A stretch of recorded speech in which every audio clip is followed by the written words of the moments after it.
Albert Einstein, que es físico alemán, recordado por la teoría de la relatividad, comparaba la vida con una bicicleta, al decir que el equilibrio solo se mantiene al avanzar.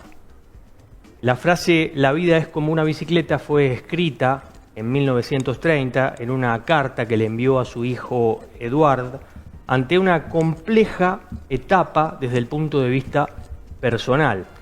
La comparación de la vida con una bicicleta implica que al andar en bicicleta el equilibrio depende del movimiento. Qué importante. ¿Cómo les va? ¿Qué tal? ¿Cómo están? Nos saludamos. Estamos al aire ya.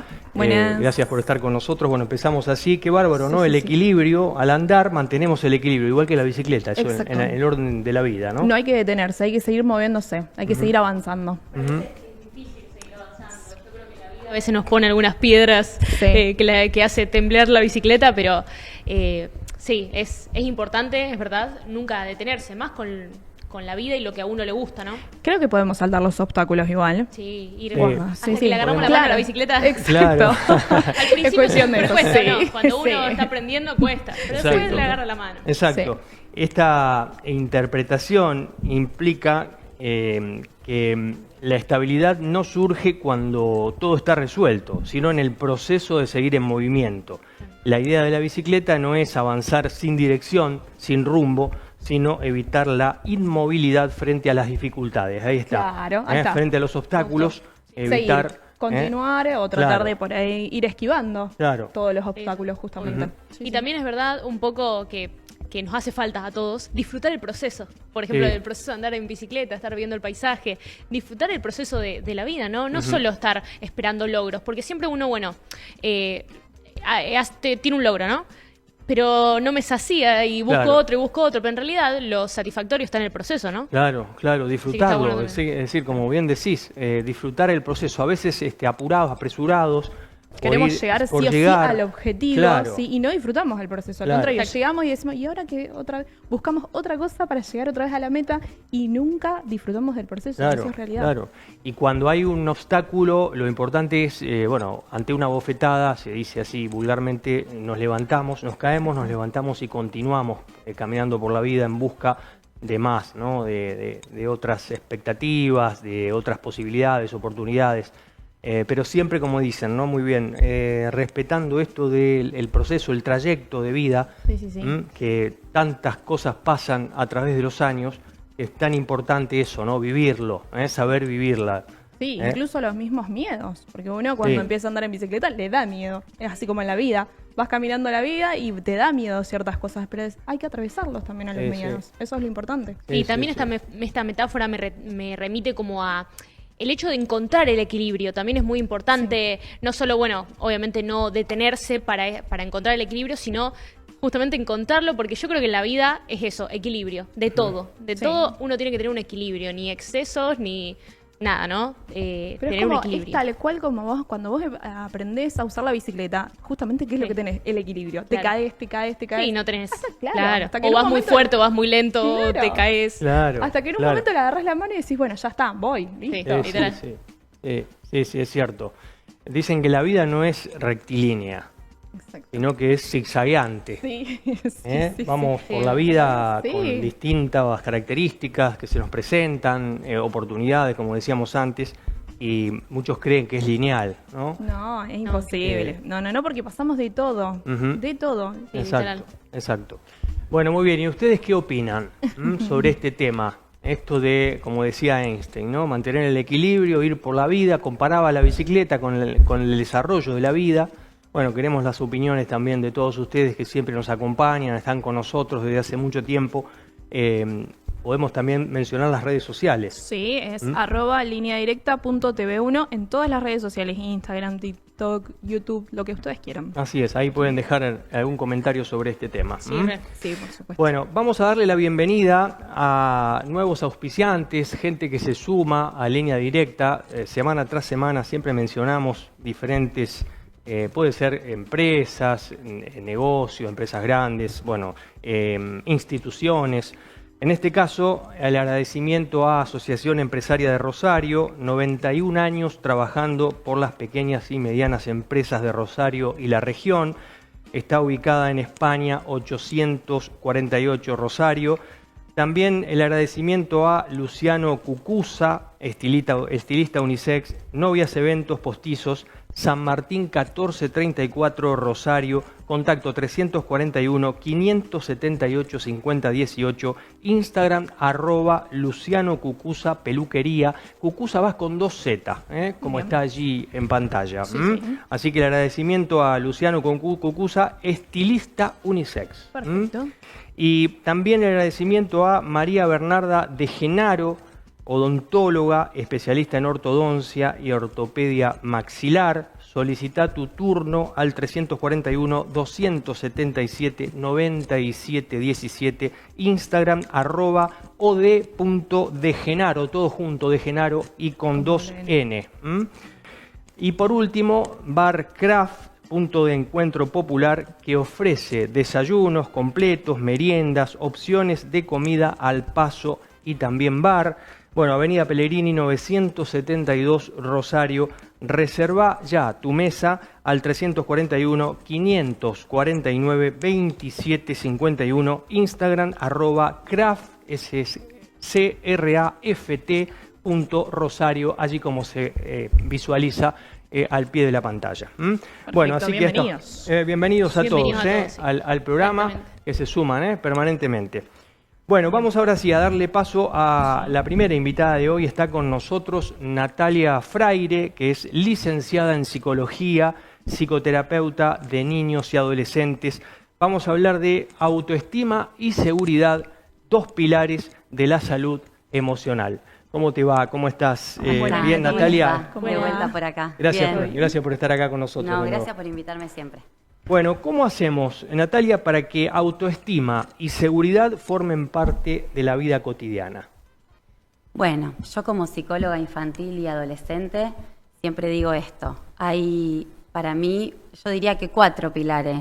Antes decía que 3, ahora 4 pilares para que un niño o un adolescente pueda fortalecerse y pueda prepararse para la sociedad que tenemos hoy. El otro día, cuando hablábamos de límites, desde el amor y el respeto y crianza respetuosa, hablábamos de los adultos que necesitamos para los niños que tenemos hoy. Claro. O sea, ¿qué modelo de padres, de madres o de familias para estos niños que nos desafían todos los días? Hoy lo que yo propongo pensar, a raíz de este tema, es qué tipo de niños y adolescentes necesitamos hoy para este mundo, para este entorno social que nos desafía permanentemente con estímulos desde la tecnología, desde el consumismo, desde, digamos, esta cuestión del pertenecer, de la imagen, del tomar decisiones, de todo a corto plazo, baja tolerancia a la frustración. Entonces digo, para mí hay pilares muy importantes. Uno de ellos es niños con una autoestima sólida, que ahora vamos a hablar de eso. Niños o adolescentes con pensamiento crítico. Este es un pilar que me parece que es sumamente importante también, esto de poder reflexionar, analizar, tomarse un tiempo para frenar y poder ir con este proceso, digamos, tan importante que tiene que ver también con lo cognitivo. Sí. La seguridad, ¿sí? Y la libertad. Me parece que son los pilares que hacen a la salud emocional de niños y adolescentes hoy. Yo creo que son, digamos, la base para después tener personitas que puedan, ante los desafíos de todos los días, poder tomar postura y tomar decisiones cuando nosotros no estemos. Y también mientras estemos acompañando ahora en el inicio de la vida, ¿no? Claro. Así que bueno, nosotros cuando hablamos de autoestima, parece un término tan simple, pero es tan importante. Y es un término, es un concepto que no se trabaja tanto, ni se emplea tanto.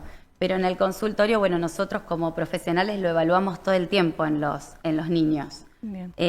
Cuando nosotros hablamos de autoestima, hablamos de la valoración, la percepción y el juicio, que puede ser positivo o negativo, que una persona tiene de sí misma.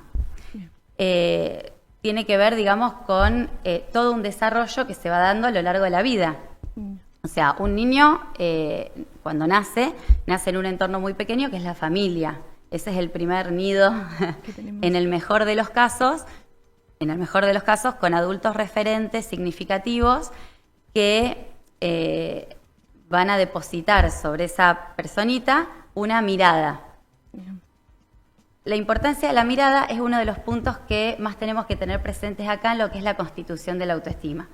Es decir, esa persona que viene en camino, inclusive antes de nacer, inclusive desde el deseo, ya viene con cierta mirada puesta encima, que tiene que ver con las expectativas, con la idealización, con lo que uno como mamá, como papá espera, anhela, desea. Y en el momento en que este niño llega al mundo o esta niña llega al mundo, el peso de la mirada es muy importante.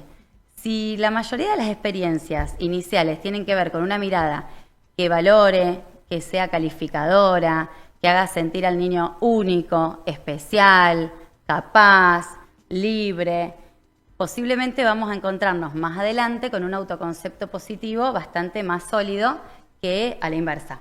Bien, ¿tiene mucho que ver desde el nacimiento cómo se lo mira o cómo se lo trata? Sí. ¿Para el tema de la autoestima? Sí, yo creo que desde los primeros momentos esta mirada del adulto es fundamental, porque el niño llega al mundo y no sabe qué es, digamos, viene como a recibir, y empieza a reflejarse como en la mirada que los otros le muestran de él. Sí. Y desde ahí empieza, digamos, esta conformación, que después, a lo largo de la escolaridad, por ejemplo, los niños cuando están en la etapa más de preescolar, empiezan a tener un poco más de noción de sus capacidades o sus habilidades por la opinión que sus pares les empiezan a devolver en esa interacción social. Claro. Y entonces esto también va fortaleciendo su autoestima. Yo creo que es un concepto re delicado y muy importante, porque cuando después nos encontramos con adolescentes o jóvenes adultos en el consultorio con patologías importantes o con alguna consulta particular, y vemos que no hay una base sólida con un autoconcepto positivo, es muy difícil en ese momento poder constituirlo, construirlo. Claro, y la mirada que le da... puede trabajar, pero...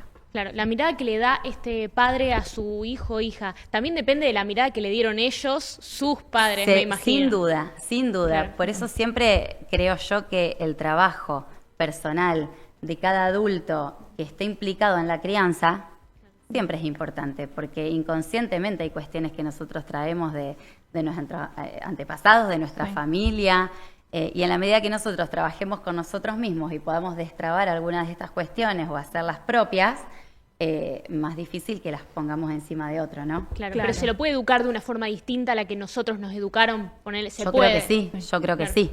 Yo creo que sí. Eso implica un trabajo de compromiso, de terapia de muchos años, pero sí que se puede. Bien. Es importante, autoestima y seguridad se construyen desde la infancia. Claro.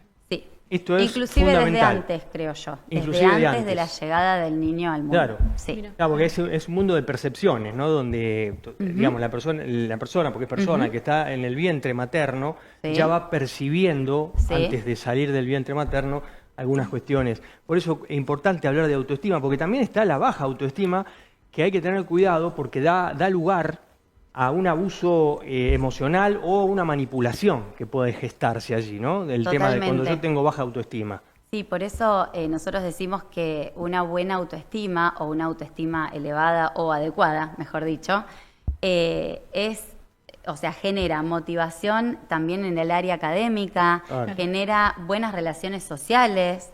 Las características de un niño con una buena autoestima tienen que ver más con confiar en sus propios recursos y herramientas, manejarse con mayor seguridad en la vida, poder decir lo que piensa, argumentarlo, sostenerlo, poder construir vínculos más cooperativos, más allá de las dificultades propias de cada etapa evolutiva y del transcurso, digamos, de la vida y lo que se va presentando.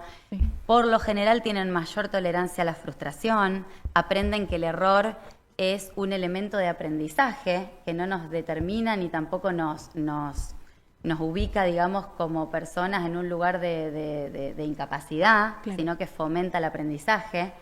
tiene muchísima impronta en lo que es la identidad y lo que es el desarrollo de un niño y la subjetividad sana de una persona. Claro. Y un niño con baja autoestima, bueno, nos encontramos con los niños que tienen muy baja tolerancia a la frustración, que por lo general por ahí tienen un estado anímico más triste o un poco más introvertido, que no quiere decir que un niño introvertido sea un niño con baja autoestima, pero digo, muchas veces hay un estado anímico más vinculado con lo que es la tristeza o la angustia, están por ahí más pendientes de la aprobación del adulto y de los otros, tal vez son más autoexigentes y mucho más críticos con sus propios errores, o sea, no los pueden hacer parte de este proceso de aprendizaje, pero somos nosotros los adultos que supuestamente tenemos más herramientas, más recursos y un mundo emocional un poco más claro, los que tenemos que conducir a estos chicos, a estos niños, para que, como dicen algunos autores, pueda llegar todos los días a la cama feliz y contento sabiendo de que es querido, de que es valorado y que es único. Claro. Con esta convicción de capacidad y de calificación, sobre todo. Está bueno ponerle la vista ahí o poner el eje y darnos cuenta y poder también llevar a tiempo al niño si necesita subir un poco la autoestima o cambiarla, sobre todo. Sí. En la primera infancia, en los primeros momentos hay más posibilidad de trabajar todo esto junto con la familia. Siempre el trabajo con niños es trabajo con la familia. Y cuando el niño aparece en el consultorio te muestra como si fuera un cristal la dinámica familiar. Claro. Entonces ahí uno puede encontrar un montón de entramados para digamos, revisar y trabajar. Pero bueno, como todas las cosas, hay cuestiones que se pueden trabajar en determinados momentos. Claro, en la adolescencia un poco más difícil. Es un poco más difícil porque ya se empiezan a estructurar más, estamos más cerca de la estructuración de la personalidad, todo esto que hablábamos la otra vez, de la crisis de identidad y demás, entonces es más difícil. No imposible, no imposible. Hay gente que en los procesos terapéuticos trabaja y logra muchísimas cosas. Claro. Y un niño con una buena autoestima también se vincula con la resiliencia, con esto de salir fortalecido de situaciones adversas, salir siempre fortalecido, que es un término tan importante también. Sí. Y en el caso de que los padres no le hayan enseñado autoestima a ese niño o niña, ¿se puede educar en la escuela, con sus amigos, o un poquito más grandes, pero el niño lo puede aprender de otra forma? ¿O es muy necesario el rol de los padres? No sé si en realidad, sí, entiendo. En realidad no es que se enseñe la autoestima, sino que es la mirada, la impronta, el lenguaje corporal, las actitudes de los padres que van acompañando este proceso de crecimiento y de subjetivización en el niño.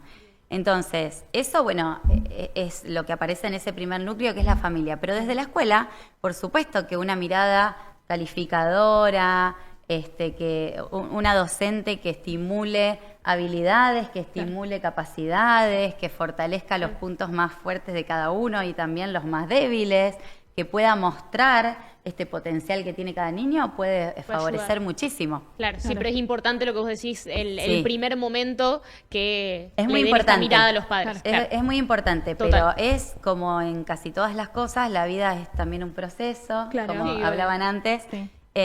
Y es un camino que se va construyendo se va transitando todos los días, y siempre es importante esto de entender que, bueno, la familia es el primer pilar, pero después en algún momento es el grupo, el abordaje grupal, digamos, familia, escuela, los ámbitos sociales, el club, a veces un entrenador de básquet o de cualquier otra disciplina puede colaborar mucho con esto de fortalecer a los adolescentes, preadolescentes en estas cuestiones. Bien, sí. Es muy, muy importante.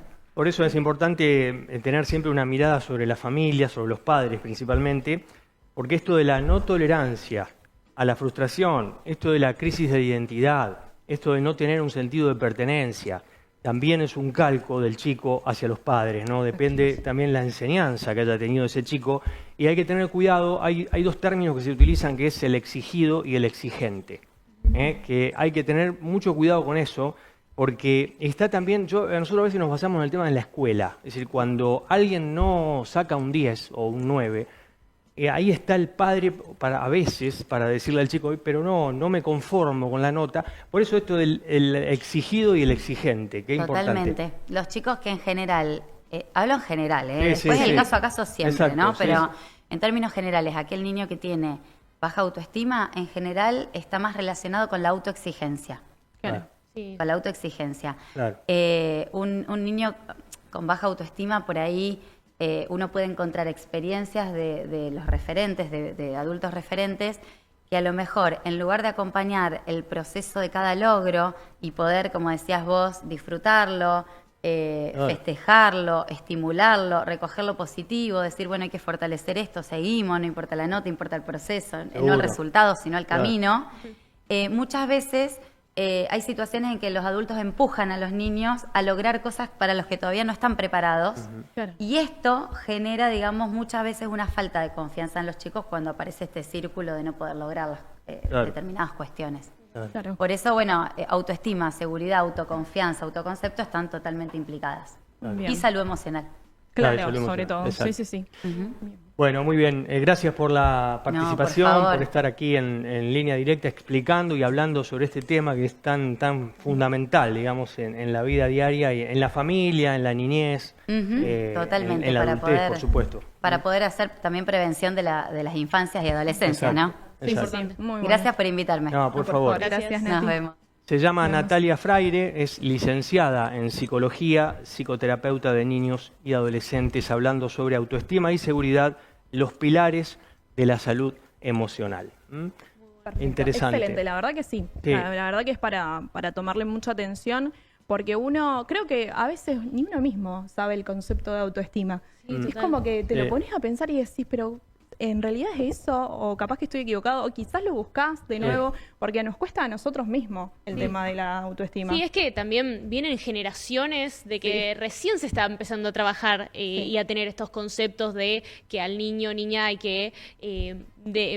mostrar una mirada de autoestima. Claro. Porque hace generaciones atrás No como sé. que no se tenía mucha No se noción de tenía. eso. Claro. Entonces también nos cuesta a nosotros. Claro. Pero está bueno que empecemos a aprender sobre estos términos. Sí. Autoseguridad y autoestima, Sí, dos sí. factores importantes en el crecimiento y desarrollo de los chicos. Bueno, vamos a dar vuelta a la página. Vamos. Vamos a pasar a otro tema. Está con nosotros ahora en otra parte del programa Brisa Bazana, es odontóloga. Vamos a hablar sobre blanqueamiento dental. Es un procedimiento estético profesional y qué mejor que una profesional para que hable de este tema. ¿Cómo te va? Gracias por estar ¿Cómo aquí. estás, Brisa? Bueno, muchas gracias por invitarme. Hoy entonces voy a hablar un poco de lo que es el blanqueamiento, sacar un poco las dudas o las preguntas que a veces nos hacen. Sí. Hay muchos mitos también, así que bueno, vamos a ir desarrollando un poco ¿Y todo. cómo conseguimos tener dientes más blancos y limpios? Bueno, eso consta de varios pasos en realidad. Primero, empezando por una buena higiene dental. También dentro de esto tenemos el blanqueamiento, que es de lo que vamos a hablar ahora. Y también el evitar algunos alimentos que contengan pigmentos que sean demasiado fuertes, como por ejemplo el vino, el mate, el té o el café. También hay alimentos sólidos como las carnes rojas. Sí. Siempre es mejor, después de hacerse un blanqueamiento, tratar de consumir, por ejemplo, carnes blancas, o evitar el vino tinto y consumir vino blanco, evitar bueno, ya dije, el café, el té, el mate, frutos rojos también. Hay aderezos como el ketchup, la mostaza, que también tienen pigmentos muy fuertes, entonces lo ideal sería Tratar de consumirlos evitarlos. en menor cantidad. Ah, bien, perfecto. Bueno, lo que en sí quería contar es que el blanqueamiento dental consiste en un aclaramiento de los dientes. Bien.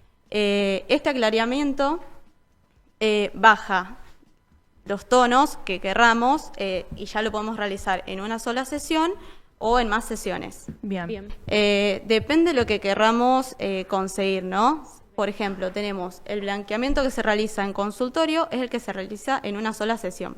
Bien. Ajá. En ese conseguimos disminuir un tono, el color de los dientes, en una sola sesión, a diferencia del blanqueamiento que realizamos Ambulatorio. ambulatorio. Bien. El ambulatorio, tal cual, Bien. que es el que se le da al paciente plaquitas y jeringas con un gel y se lo coloca todas las noches en su casa y él mismo va viendo y va constatando, digamos, cómo van blanqueando sus dientes. Es un proceso más largo ese. Es un proceso un poquito más largo. Dura aproximadamente una semana. Bien. El paciente va viendo qué tan blanco quiere sus dientes, así que eso también está muy bueno porque él mismo puede ir verificando, claro, sí, tal cual. Claro. ¿Y qué ventajas tiene el blanqueamiento? Bueno, el blanqueamiento es un procedimiento que es rápido, es indoloro generalmente, puede generar un poco de sensibilidad, pero es una sensibilidad reversible, no es algo que te va a durar para toda la vida, así que no pasa nada. Bueno, también se relaciona mucho con el autoestima y con el rejuvenecimiento, porque hoy en día con todo lo que es la estética dental, que junto con el blanqueamiento, carillas y demás, está muy en auge, así que se relaciona mucho también con el rejuvenecimiento por el tema de que a medida que van pasando los años o las personas de mayor edad, sus dientes se van oscureciendo. Entonces, con el blanqueamiento da una sensación de que la persona no tiene tantos años, vamos a decirlo así. Sí. Bien. ¿Y es un resultado permanente? No me acuerdo si lo mencionaste. No lo mencioné. No es permanente. En realidad se puede hacer cada 6 meses o cada año. Eso depende mucho también de lo que decía hoy del consumo de alimentos. Claro. Sí. Por eso también, mientras más alimentos pigmentados consumís, menos te va a durar el tratamiento. Claro. ¿Y los dos por igual, tanto relativo. El más largo? Los dos por igual. Bien. Sí. Va a depender entonces de uno mismo, de lo que depende consume. de uno mismo, bien. Sí, depende mucho de eso. Claro. Porque el tratamiento es siempre el mismo para todas las personas, así que, digamos, obviamente tenemos que evaluar si tenemos alguna caries anteriormente, claro. Tenemos que evaluar si tenemos coronas o restauraciones antiguas, en donde en ese caso primero hay que restaurar las caries, luego realizar el blanqueamiento, viceversa si tenemos restauraciones antiguas o coronas, primero el blanqueamiento y luego se modifican esas restauraciones. ¿Y en carillas se puede hacer también? No, el blanqueamiento es para los dientes naturales, claro. O sea, no cambia el color de lo que es un material extrínseco que nosotros ponemos en boca. Bien, genial. Por eso cuando lo hacemos en un diente natural y tenés una carilla, tenés que tener en cuenta cómo te va a quedar la carilla, o sea, la diferencia de color entre la carilla y tu diente natural. Claro, ¿y lo puede hacer cualquier persona? Cualquier persona lo puede hacer, hay un límite mínimo de edad, pero no hay un límite máximo. Sí. El límite mínimo es de 16 a 18 años, más o menos, cuando ya erupcionaron todos los dientes permanentes. Perfecto. Pero después no hay ningún cualquier problema. Persona lo puede hacer. Mientras esté en condiciones, o sea, se evalúe en la consulta y esté en condiciones de hacerse, sí. Bien, o sea, menores de edad no pueden, o sea, no es recomendable, y también la gente que es portadora de ortodoncia tampoco, ¿verdad?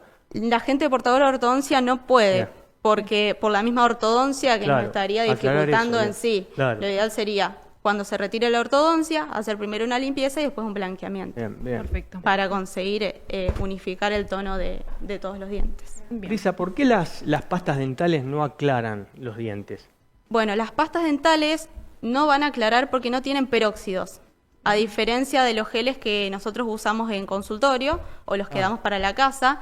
Esos sí tienen peróxido, ya sea peróxido de hidrógeno o peróxido de carbamida. ¿Qué es peróxido? Sí. El peróxido es un material que genera un burbujeo en el esmalte y por eso elimina los pigmentos que nosotros podemos tener. Por eso aclara o blanquea. ¿Y esos geles no los podemos encontrar en otro lugar que no sea el consultorio? Sí, en realidad sí lo podés conseguir en el tema del blanqueamiento que realizás en tu casa. Sí. Eso sí, los podés comprar en una casa dental, pero siempre antes te lo tienen que indicar, digamos. Sí, no es que uno puede ir a comprarlo porque sí, digamos, tiene que estar indicado. Y eso pasa mucho también, que creo que, bueno, como vos decías que se popularizó, también salen muchos productos, podría decir, que uno puede comprar libremente. ¿Eso es útil? Bueno, ya dijiste un poco... En realidad no, porque también podría nombrar lo que es la pasta con carbón activado. Bueno, muy popular. Esa es una que es re popular hace mucho tiempo y no es efectiva realmente. ¿Por qué? Porque lo que produce es una abrasión del esmalte, entonces saca la capa más superficial del esmalte, por eso digamos que blanquea. Claro. Y no es favorable tanto para el diente como para las encías, por ejemplo, porque al ser muy abrasiva también, o sea, puede dañar el tejido blando.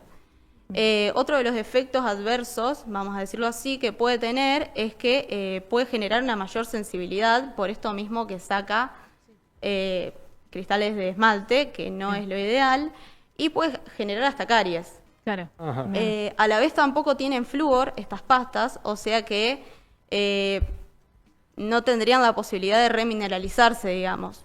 Claro. Sí por la saliva, que la saliva contiene, pero no por la misma pasta.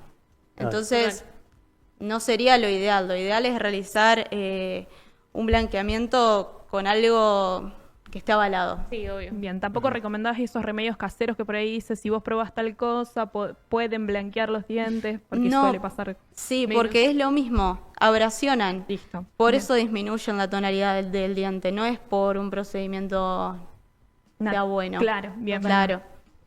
Bien, perfecto. Brisa, una duda. ¿Cuánto tiempo hace que estás en la profesión? ¿Que me recibí? Sí. Hace un año. Bueno, excelente. Ah. Imaginaba que no Sí, hacía sí, más de un sí. año. Una por eso. profesional actualizada. Excelente, sí. Sí, yo tengo otra duda que es los cepillos de dientes, esto al Sí. margen del tema. Sí. ¿Cada cuánto deben cambiarse? Generalmente cada 3 meses. Ajá, Bien. Pero bueno, eso también va viendo uno cómo está su cepillo. claro. Si, por ejemplo, lo usas 2 meses y el cepillo tiene las cerdas que están todas abiertas o rotas o quebradas, y ya tenés que cambiarlo. Claro, Bien. Digamos, no es necesario esperar los 3 meses. También se indica que cuando tenés alguna gripe, alguna enfermedad, también cambiarlo, porque quedan todas Claro. las bacterias, todo ahí, Claro. y no es lo ideal. ¿No? Algo que no tenemos muy en cuenta esto de los cepillos. Hay que tenerlo muy en Cepillos, cuenta. Es verdad, sí. Es verdad, o sea, no Uno hay- lo imagina o dice, bueno, ya Claro. está para cambiar, pero no cada cuánto, es Claro, verdad eso. claro, Claro. claro.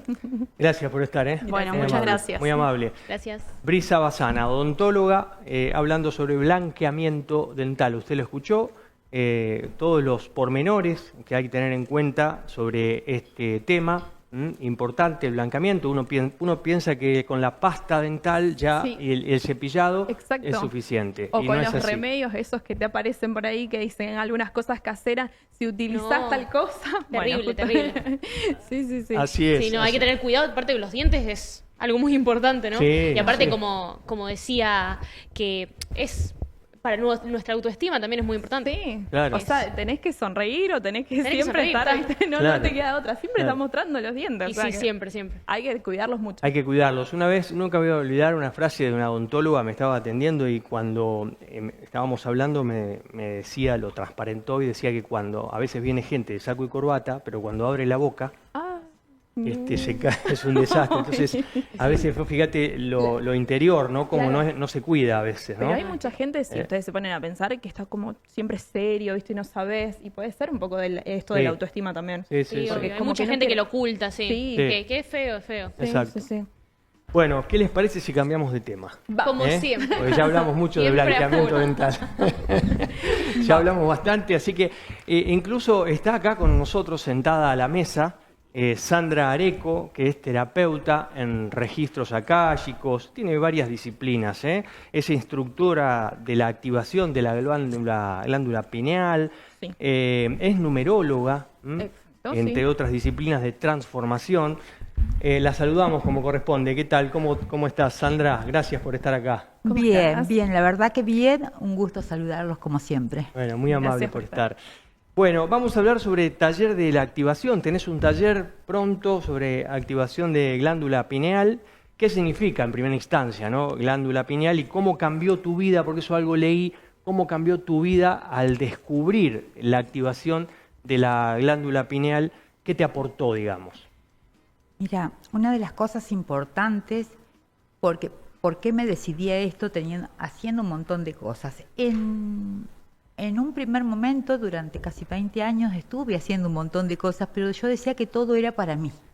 Que todo lo que hacía era para mí, para reconectarme, para sentirme bien, porque en un momento, allá por los años 2002, me empecé a sentir que me faltaba algo, que no podía hacer la vida simplemente comer, dormir, trabajar, pagar deudas, criar hijos, mandarlo a la escuela y ya está. O sea, había que tener algo más que a mí me llevara a entender que no era algo tan vacío. a través de eso comienzo a hacer un montón de cosas, todo lo que iba apareciendo, porque bueno, aparte soy una eterna buscadora y fui haciendo un montón de cosas, como ustedes dijeron, y un montón más. Pero era como que siempre seguía buscando porque había algo que no me terminaba, porque terapias que para los orientales son bárbaras, pero para nosotros occidentales era como que faltaba algo de entender que no. Entonces, bueno, es por eso que llego a la activación de la glándula pineal y ahí puedo darme cuenta que realmente había encontrado todas las respuestas, y para lo cual, si en primer momento dije, bueno, ¿por qué no lo descubrí antes? ¿Por qué esto no lo descubrí antes? Yo creo que es perfecto en el momento que fue, ya que estaba preparada para recibir esta información. Y bueno, dije, esta decisión de decir, yo esto lo tengo que mostrar, este mensaje lo tengo que dar a muchas personas, llegar a muchas personas, porque es algo muy importante y más en este momento de vibracional en la Tierra. Claro. ¿Y por qué recomendás activar la glándula pineal?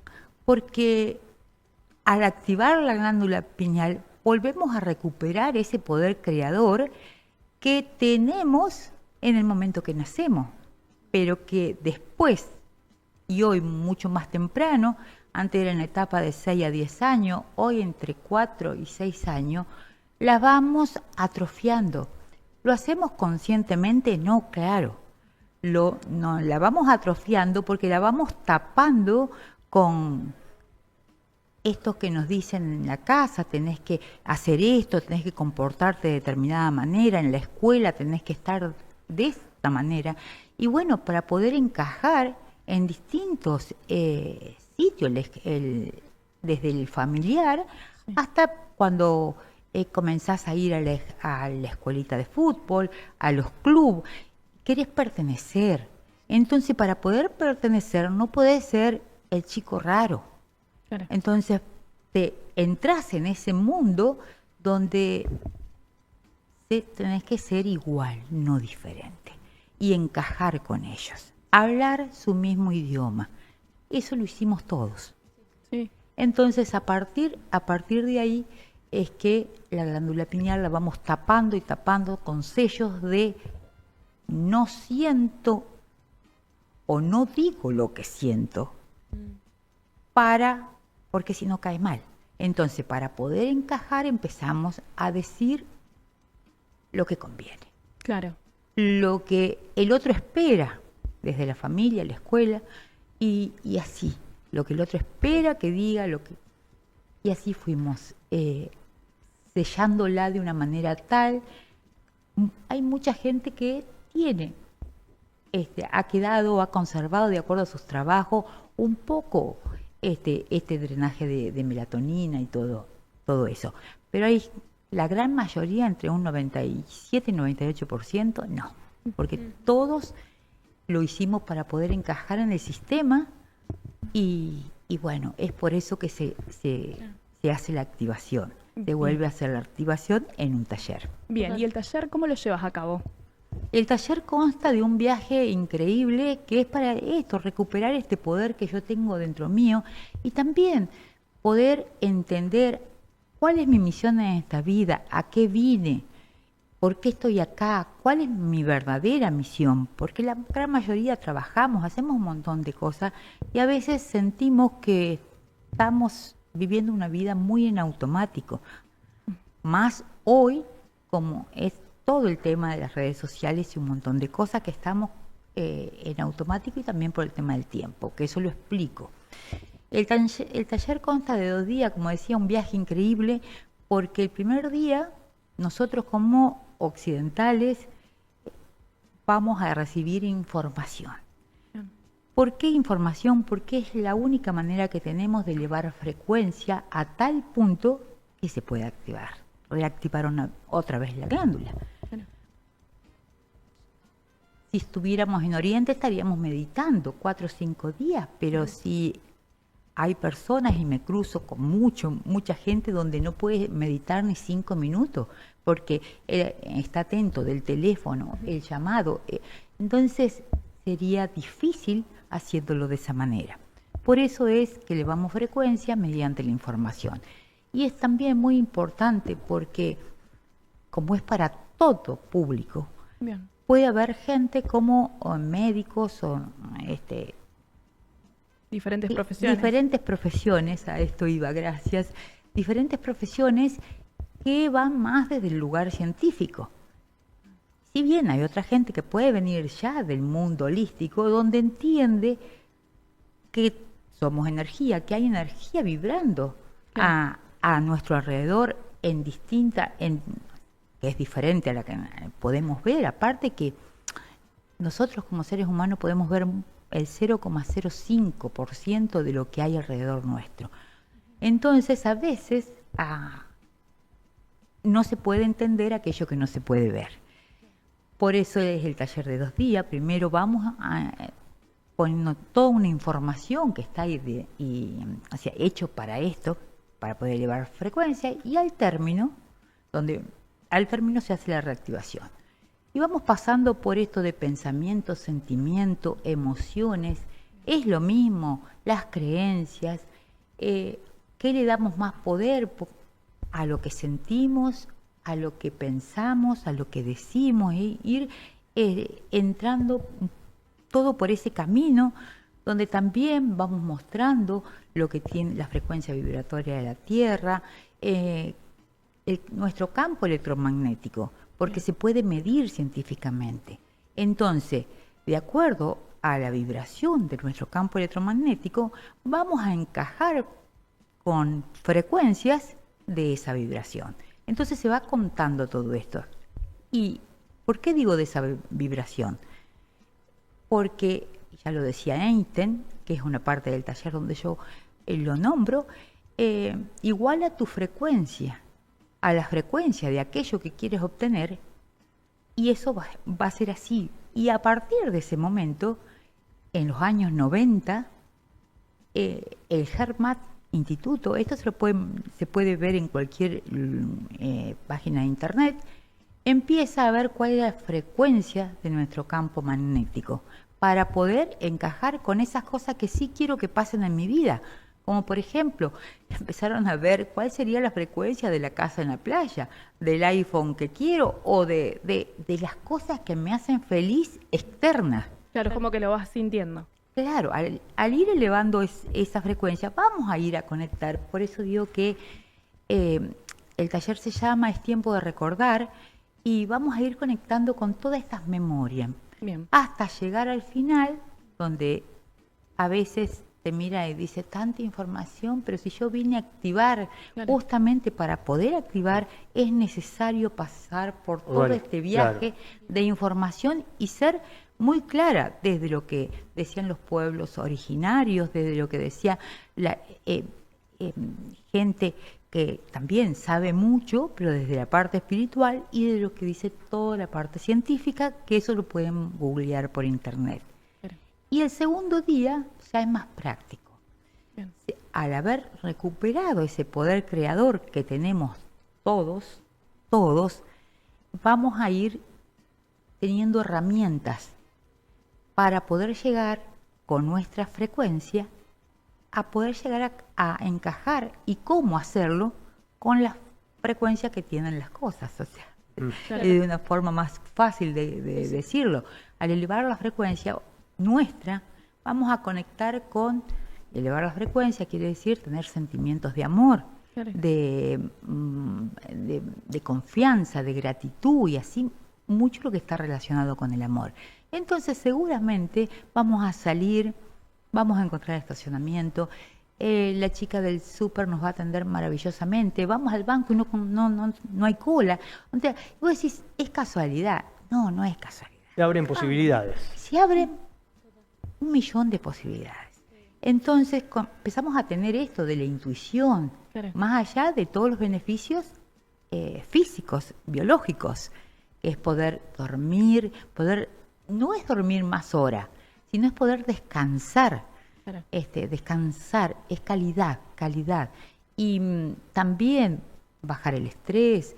La melatonina hoy es como que está bastante en auge, incluso he visto propagandas donde hay cápsulas para tomar para poder ayudar todo este funcionamiento, porque, claro, nosotros no la estamos generando.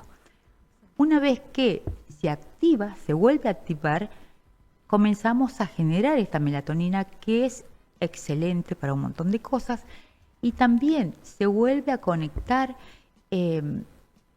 todo esto que tiene que ver con el sistema inmunológico. O sea, hay muchísimos beneficios que genera la melatonina y que genera la glándula pineal activada.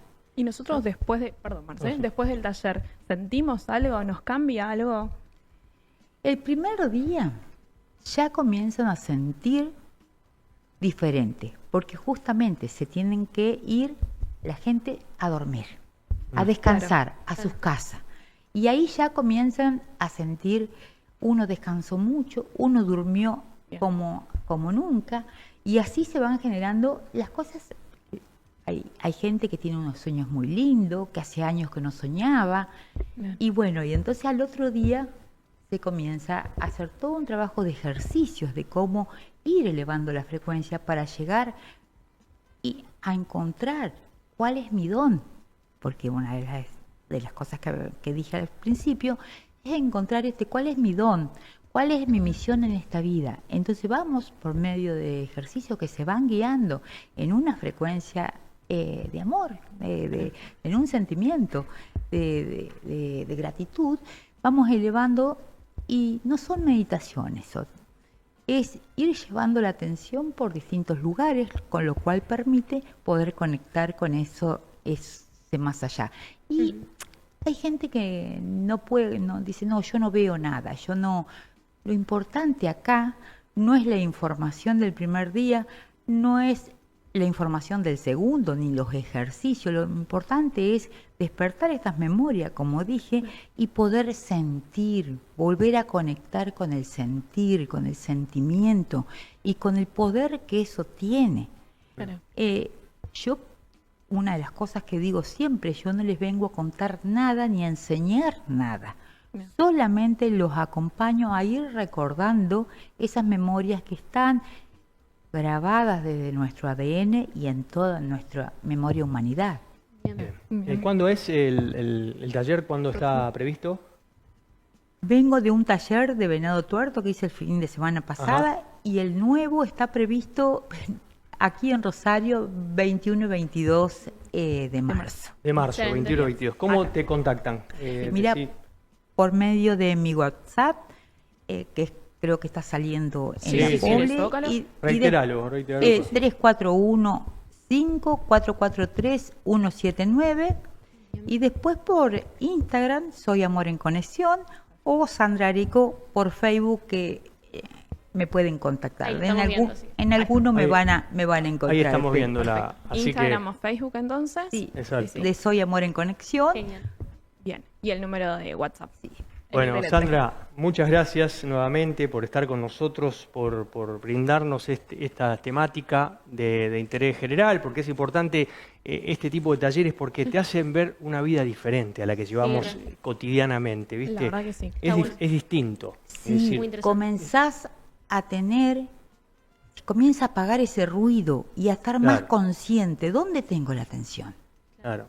¿En lo que quiero que entre a mi vida o en lo que quiero que se vaya? Claro, exacto.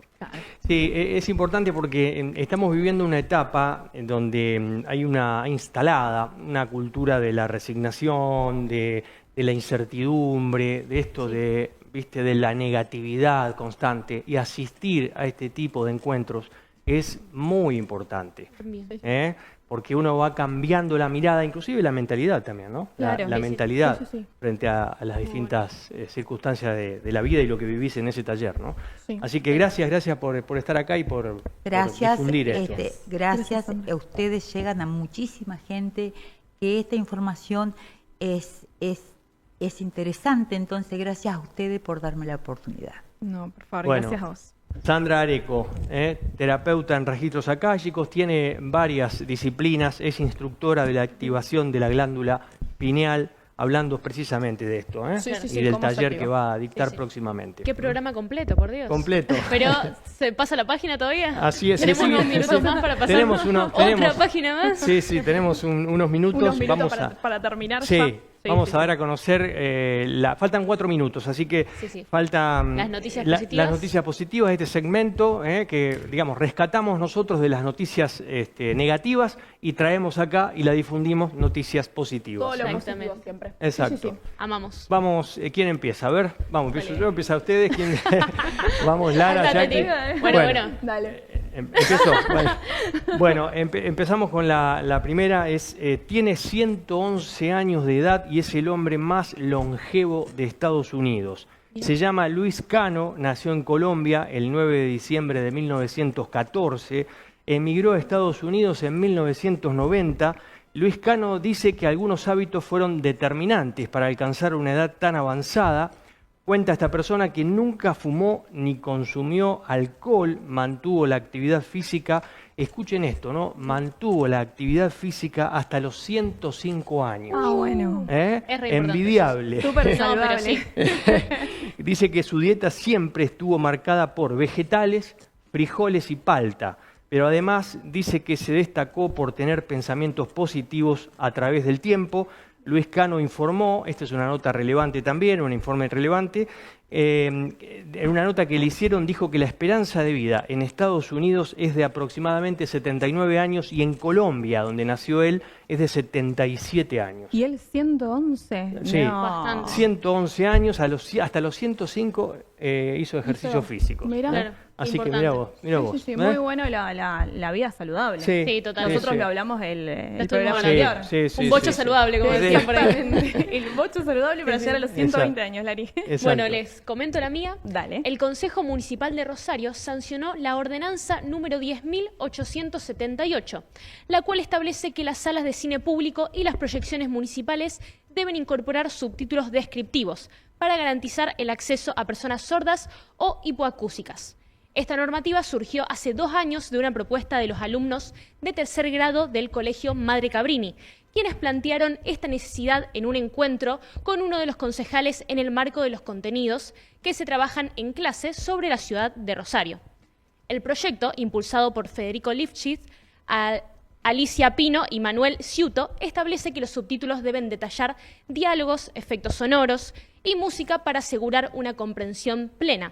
Si bien la ordenanza fue aprobada en diciembre de 2025, aún resta su reglamentación por parte del Departamento Ejecutivo Municipal para que los mecanismos de control, incentivos a privados y canales de denuncia entren en pleno funcionamiento. Muy bueno. Es muy bueno, proyecto. muy importante, los subtítulos, Sí. muy importante. Aparte está bueno que haya surgido de alumnos. Sí. Sí, muy Esto hay que tener en cuenta, y ahí te doy paso ya aquí, Sí, no hay el problema. tema es cuando alguien presenta, sea un concejal o un particular, presenta un proyecto al Consejo Municipal, una iniciativa propia, puede estar aprobada por el Consejo, pero no quiere decir que se implemente. Claro. Eso pasa al Ejecutivo Municipal y la debe promulgar. Claro. Sí, sí. Debe Por eso está bueno promulgar. aclaré al final Exacto. que falta reglamentación. Exacto, falta la reglamentación, la promulgación del Ejecutivo Municipal, en este caso de la ciudad de Rosario. Esperemos que se haga. Bien, Así ojalá es. que sí, porque es muy Ojalá buen que sí, proyecto. está muy interesante. Bien, paso entonces la última. Provincia desarrolló orientador laboral, un asistente virtual para ayudar a encontrar trabajo. Se trata de una aplicación que funciona mediante un chat automatizado disponible las 24 horas, los 365 días del año. El objetivo es acompañar de manera personalizada a quienes buscan insertarse o reinsertarse en el mundo del trabajo. Cómo interactuar, por ejemplo. El gobierno provincial, a través del Ministerio de Trabajo, Empleo y Seguridad Social y la Secretaría de Coordinación de Transformación Digital, lanzó el orientador laboral, un asistente virtual para acompañar la búsqueda de empleo que funciona mediante la aplicación de mensajería instantánea WhatsApp y está diseñado para brindar apoyo personalizado a personas que buscan trabajo o desean mejorar su situación laboral. Muy bueno, muy también, muy interesante. interesante. Yo la verdad sí. que eso no lo conocía. Sí. Yo cuando lo vi dije, qué bueno, porque aparte es por WhatsApp, lo utilizamos Así todos. es. Claro. Eso es lo bueno. Bueno, muy bien, hemos llegado al final del programa de hoy. Feliz. Nos vamos a reencontrar la próxima semana también, en las próximas horas, con otro programa, Línea Directa, para compartir con ustedes. Han sido muy amables, gracias Jacqueline Celis, gracias Lara Pidal, quien les habla, Marcelo Malvestiti se despide. Muy amables ustedes por acompañarme. Gracias, Marce. Marce.